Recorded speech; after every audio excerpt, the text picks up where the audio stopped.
네, 안녕하세요. 이번 시간에는 적분법에 대해서 공부를 하도록 하겠습니다. 적분에 익숙한 친구들, 적분에 자신이 있는 친구들은 이 부분은 그냥 생략하고 바로 2장으로 넘어가면 되겠습니다.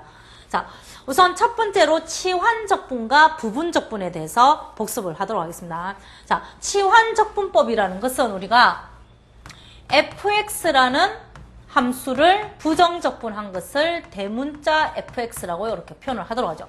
자, 이때 치환적분은 어떤 형태냐? f의 gx, 합성함수의 모양이죠. 합성함수의 모양으로서 g'x dx가 있을 때 주로 사용하는 방법이 gx, 가로 안에 있는 부분입니다. 가로 안에 있는 gx를 t라고 치환하는 거죠. gx를 t라고 치환을 할 겁니다. 치환을 하게 되면 양변을 다시 미분을 해서 g'x dx가 대신에 dt로, gx는 t로 치환하고 g'x dx는 dt로 치환을 함으로 해서 결국 인테그랄 ft dt로 변형을 할 수 있고, 따라서 fx를 적분한 것이 대문자 fx라고 하면 ft를 적분한 것은 대문자 ft다라고 표현을 하게 될 겁니다. 그리고 원래 주어진 문제가 x라는 변수로 표현이 되어 있으니까 t라는 변수 대신에 다시 gx로 바꿔주는 거죠.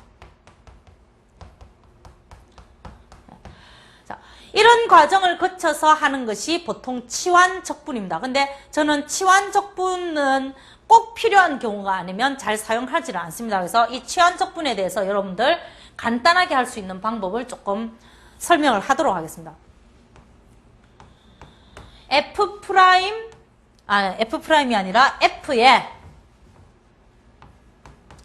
gx의 g'x dx. 자, 이 식을 어떻게 적분을 할 것인가? 지금 우리가 필요한 거는 이 식이 이렇게 표현이 된다는 거죠. 자, 여기서 보면 치환을 해서 쭉 내려가서 적분할 때 보면 g라는 부분은 아무 역할을 안 하고 있습니다. gx라는 부분과 g'x도 마찬가지. 결국 적분은 f에 대한 적분으로 바뀌어서 내려가겠죠. 자, 그러면 여기서 여러분들이 기억할 거는 어차피 치환을 사용을 한다라는 걸 알게 되었다라고 하면 치환을 사용할 부분, 즉 뭐를 t라고 둘 것인가를 알아야 되겠죠. 바로 gx입니다. 가로 안에 gx가 있죠. 가로 안에 gx가 있을 때는 이 gx, 여러분들이 일반적으로 t라고 치환하는 부분이죠. 그것을 미분한 것이 뒤에 있는지 혹은 앞쪽에 꼽혀져 있을 수도 있습니다. 바깥쪽에 있는지를 확인을 하는 겁니다. 그래서 가로 안에 있는 gx를 미분한 것이 바깥쪽에 있다라고 하면 g'x는 없는 걸로 보고 그러니까 gx를 t라고 치환을 하면 g'x가 반드시 뒤에 있어야 됩니다. 그래서 이 두 개 다 없다라고 생각을 하고 남아있는 게 f죠.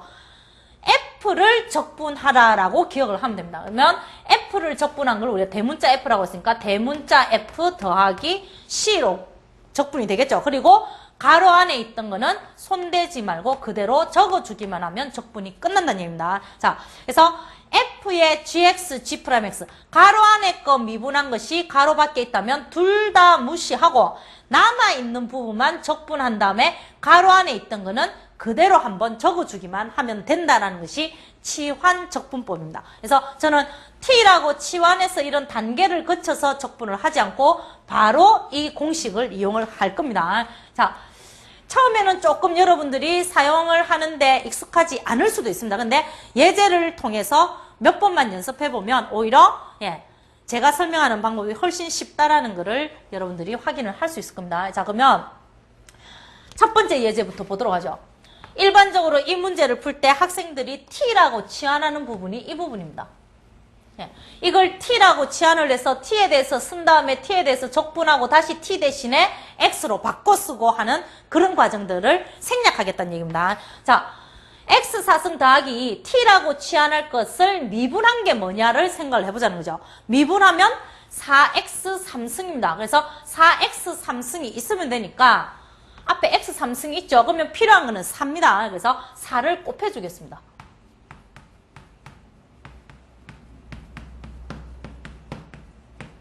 자, 이래 놓고 다시 한번